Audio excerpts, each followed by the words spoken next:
Boas tardes, eu, Victoria Olivia Mejide Rodríguez, quero ser escoitada hoxe, o 20 de novembro, o Día Internacional da Memoria Trans, por todas as voces que xa non podemos escoitar por culpa da transfobia que nos mata día tras día.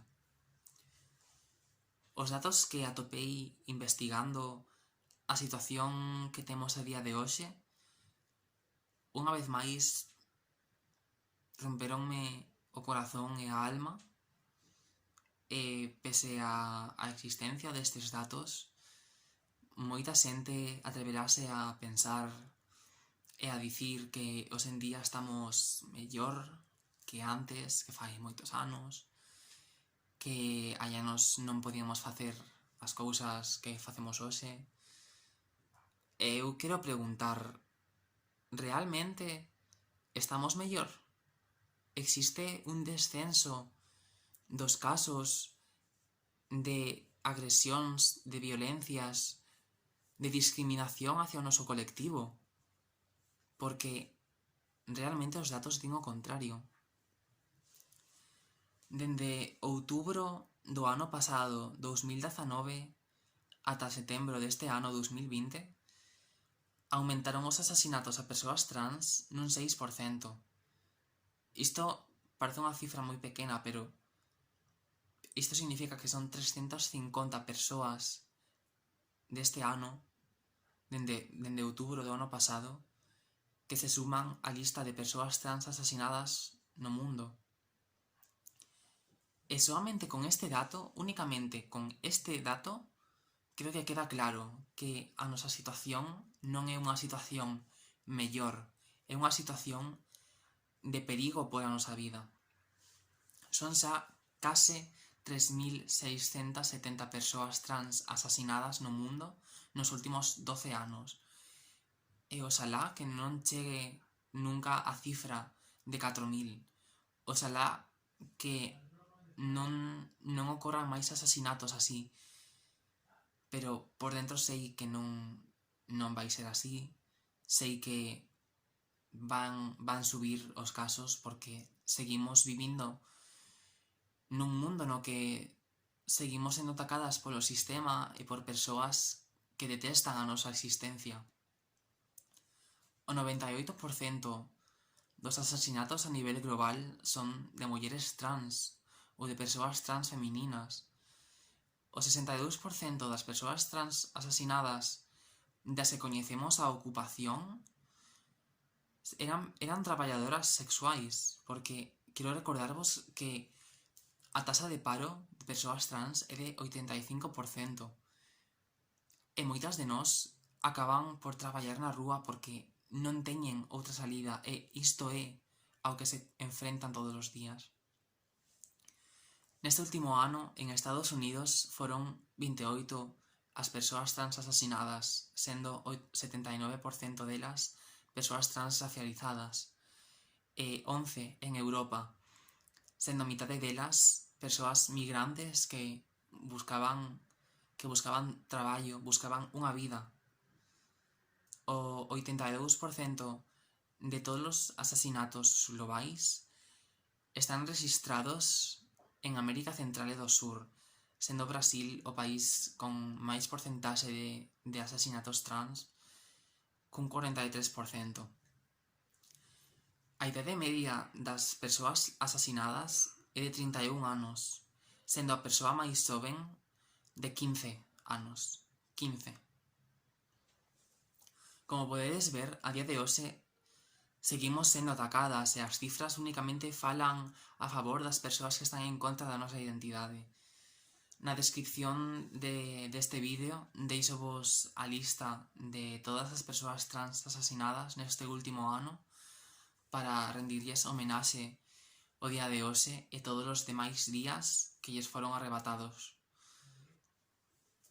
É por estos motivos polos que é tan necesaria unha lei trans que nos protexa as mulleres trans, aos homes trans e as persoas non binarias.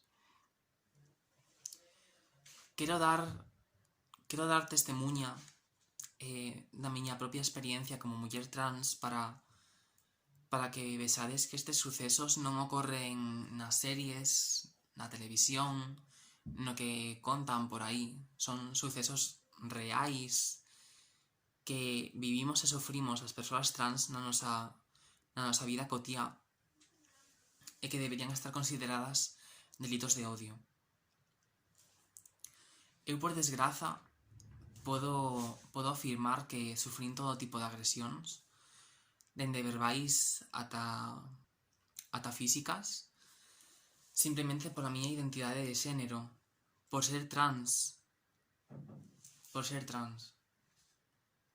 Unha das agresións verbais que máis me quedou gravada na memoria foi un día indo ao meu instituto e fun parada por un señor que dedicouse a berrar pola rúa dicindo que eu tiña que estar no cárcere, que eu non era normal, que tiña que volver Franco para que eu estivese morta, etc.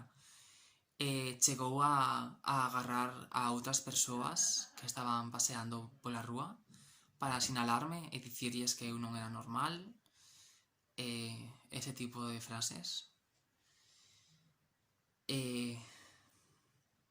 Que dereito ten unha persoa de agredirme verbalmente de tal maneira, de agredir contra a miña persoa?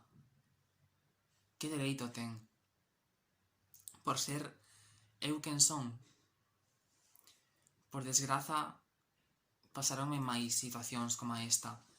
Non podo dicir que fose unha situación única. E, por desgraza, teño tamén testemunhas de outras persoas trans, algunhas as coñezo, a outras non, pero teño testemunhas de que esas persoas sufriron agresións deste estilo, parecidas, similares e incluso peores. Xa non na rúa, senón tamén no traballo, na casa, na escola, en lugares nos que supostamente deberíamos estar protegidas e coidadas e non o estamos.